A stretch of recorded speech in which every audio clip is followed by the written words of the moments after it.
Nick Straker is the Managing Director of Lycetts Financial Services Division and a main board member. In this bulletin, Nick talks about inheritance tax.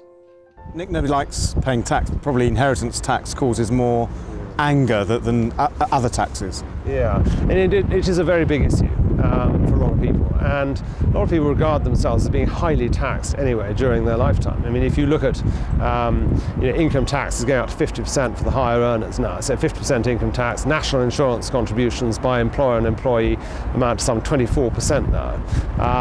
You've got capital gains tax, which has come down to 18%, but used to be 40%, and there's always the fear that, depending on who stays in power, that might go back up again. And then you've got 40% inheritance tax on top of all that.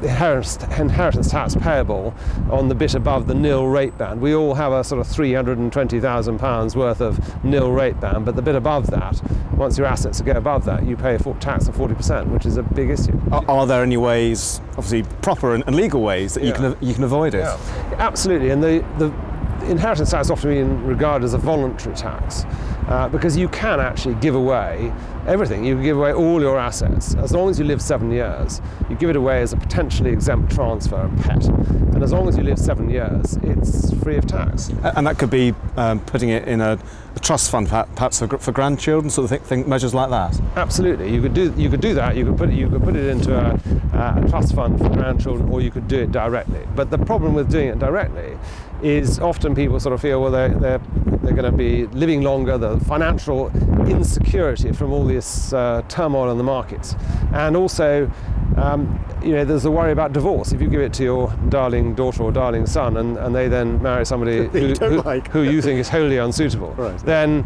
you end up with a potential problem there with divorce. Although it's sometimes possible to get around that, but it is an issue. It is definitely an issue.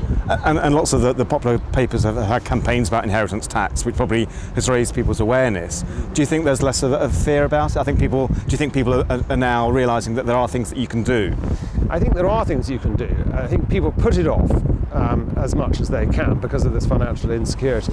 And I think you can. It's all very well to put that off, but you've got to realise, you've got to do an assessment of where you are at the moment and what the potential liability is. And it really doesn't cost a lot of money to provide protection against that potential liability. For example, if you take somebody age 40 who's got a taxable estate of £1 million, so there's £400,000 of tax, to cover that liability on a short-term basis will only cost sort of 20, 30 quid a month.